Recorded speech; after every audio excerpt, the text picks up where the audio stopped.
নাম জপ কিভাবে করতে হয়, কোনো সংখ্যা গুণে করা উচিত নাকি এমনি করলেই হয়? এই প্রশ্নটি অনেকের মনেই অনেক সময় আসে। আজকে আমরা এই প্রশ্নের উত্তর মা শারদার কথা থেকে খোঁজার চেষ্টা করব। এই বিষয়ে মা কি বলেছেন জানার চেষ্টা করব। একবার স্বামী শান্তানন্দজি মায়ের কাছে গিয়ে, তখন মা কোয়ালপাড়া আশ্রমে রয়েছেন, তো মায়ের কাছে গিয়ে এই প্রশ্নটি করলেন। তখন 1919 সাল। তো স্বামী শান্তানন্দজি মায়ের কাছে গিয়ে বললেন যে মা, তাহলে সংখ্যা রেখে জপ করব কি? তো এর উত্তরে মা বলছেন, সংখ্যা রেখে জপ করলে সেই সংখ্যার দিকেই লক্ষ্য থাকে, তাই এমনিই করবে। তো স্বামী শান্তানন্দজি মাকে আরও প্রশ্ন করছেন যে জপ করতে করতে মন কেন তাতে মগ্ন হয় না? অর্থাৎ প্রথম দিকে যারা জপ করেন তারা জপ করতে বসলেই মন চারদিকে ছড়িয়ে যায়, মনকে এক জায়গায় বেঁধে রাখা খুব কঠিন। সেইটি জিজ্ঞাসা করছেন স্বামী শান্তানন্দজি। তো মা এর উত্তরে বলছেন, করতে করতেই হবে, মন না বসলেও জপ করতে ছাড়বে না, তোমার কাজ তুমি করবে। নাম করতে করতেই মন আপনি স্থির হবে, বায়ুহীন স্থানে দীপশিখার মতো। অর্থাৎ বায়ুহীন স্থান বলতে একদম বায়ু নেই মা এই কথা বলছেন না, অর্থাৎ যেখানে বায়ু বইছে না, হাওয়া দিচ্ছে না, হাওয়া স্থির, সেইখানে প্রদীপ জ্বালালে প্রদীপের শিখাটি এরকম স্থির হয়ে একভাবে দাঁড়িয়ে থাকে।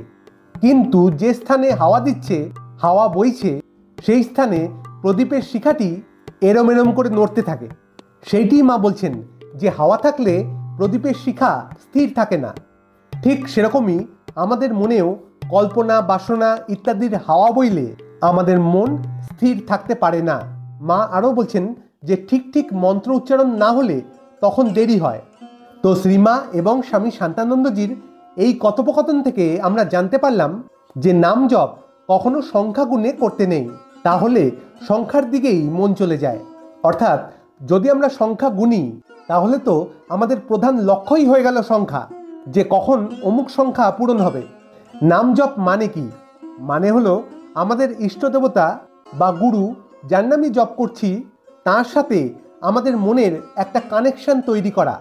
অর্থাৎ আমাদের অন্তরে যে চৈতন্য আছে, সেই চৈতন্যের সাথে এই ব্রহ্মাণ্ডের অসীম চৈতন্যের একটা সংযোগ স্থাপন করা।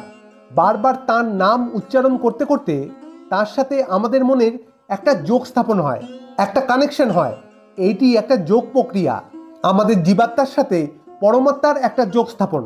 কিন্তু আমাদের প্রধান লক্ষ্য যদি সংখ্যাই হয়ে দাঁড়ায়, তাহলে আমাদের মনের সাথে যোগ স্থাপন কার হলো, পরমাত্মার নাকি সংখ্যার?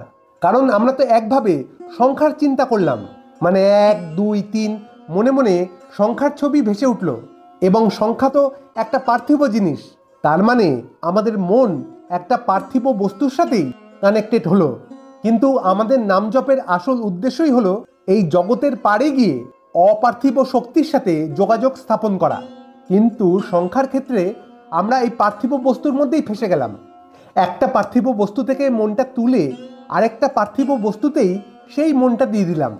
তবে হ্যাঁ, এখানে একটা কথা আছে, যারা প্রথম অবস্থাতে ধ্যান জপ করে তাদের পক্ষে প্রথম অবস্থাতেই সম্পূর্ণ মনোযোগ দিয়ে ঈশ্বরের সাথে কানেক্টেড হওয়া সম্ভব হয় না। অনেক সময় আমাদের মন তো নানান দিকে ছড়িয়ে যায়, আমরা তো এই সংসারে নানান বিষয়ে মনটা দিয়ে রাখি, তাই সেই সব দিকেই মনটা চলে যায়।